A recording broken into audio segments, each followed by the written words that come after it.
یەکی شەشی هەموو ساڵێک ڕۆژی گیانی مناڵان و پاراستنی مافەکانیانە. ئەم ڕۆژە ساڵی 1952 دوای تەواوبوونی جەنگی جیانی دووەم دیاریکرا، با تایبەت کاتێک جەنگ بووە هۆی کوژران و تیاچوونی ملیۆنان مناڵی بێتاوان.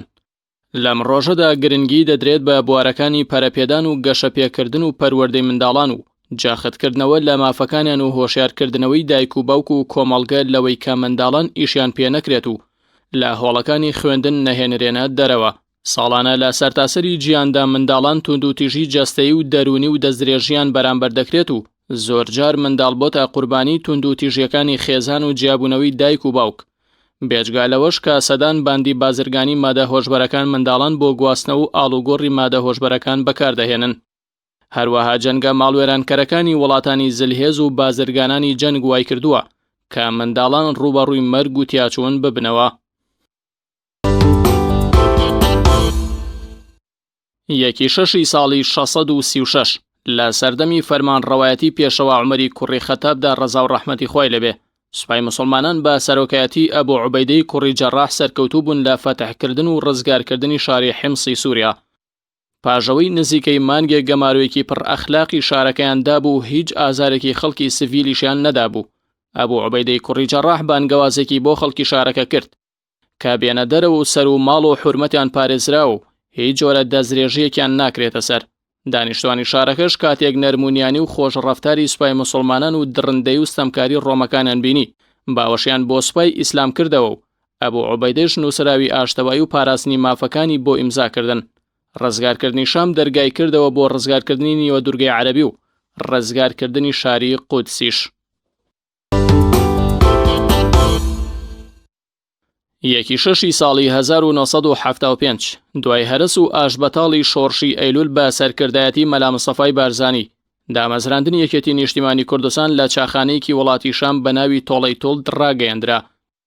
با گوتەی نەوشیران مستەفا لە کتێبی لە کەناری دانوبەوە بۆ خڕی ناوزەنگ، یەکێتی ڕۆژی 22 ساڵی 1975 بڕیار و بەیاننامەی دامەزراندنی دراوە، بەڵام ڕاگەیاندنەکەی دواخراوە بۆ یەکی شەش. دامەزرێنەرانی یەکێتی 7 کەس بوون کە بە 7 دامەزرێنەرەکەی یەکێتی ناوێندەر کردووە، ئەوانیش جەلال تاڵەبانی و نەوشیران مستەفا و دکتۆر فواد معسووم و عومەر شێخ موس و عادل مراد و دکتۆر کەمال فواد و عەبدوڕەزاق فەیلی. یەکێتی نیشتیمانی کوردستان بناغەیەکی پتەوی لەلایەن کۆمەڵی مارکسی لینینی کوردستانەوە بۆ دانرابوو لە ساڵی 1970دا. یەکێتی نیشتیمانی کوردستان دوای دامەزراندنی جاڕی شۆڕشی نوێی کوردیدا و بەدەر لە حکومەتی عێراقی لەگەڵ زۆربەی حیزبە کوردەکانی هەر چوار پارچی کوردستانیش کەوتوتە شەڕ و ناکۆکیەوە. لە سەرەتای دامەزراندنیەوە کارەساتەکانی هەکاری و لە سێدارەدانی شێخ شاهەب و هاوڕێکانی و پاشتریش تیرۆرکردنی شاسوار جەلال ناسرا و بە ئارام، گورزێکی کاریگەری لەو حیزبەدا. یەکێتی لاسێ ڕەوتی سەرەکی پێکاتبوو، کۆمەڵە و خەتی گشتی و بزوتنەوە. یەکێتی لاساتی دروستبوونیەوە تا ئێستا سکرتێرێک و 2 هاوسەرۆکی بەخۆیەوە دیوە.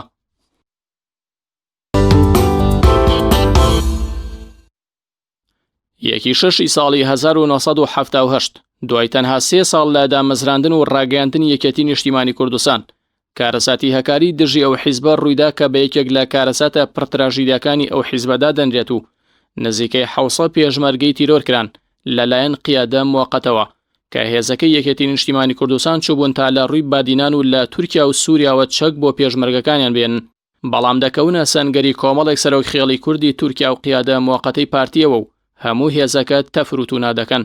عەلی عەسکەری و دکتۆر خالید لە سەرکردە دیارە تیرۆرکراوەکانی ناو ئەو هێزە بوون.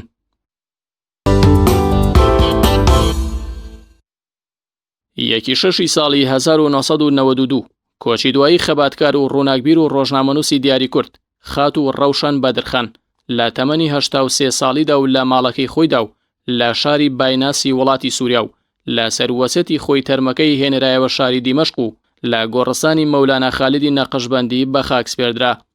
خات و ڕەوشن ساڵی 1909 لە شاری قەیسەری تورکیا لەدایک بووە، بە هۆی سیاسەتی تورکە ڕەگەزپەرستەکان بنەماڵەکەیان لە تورکیاوە ئاوارەی سووریا بوون.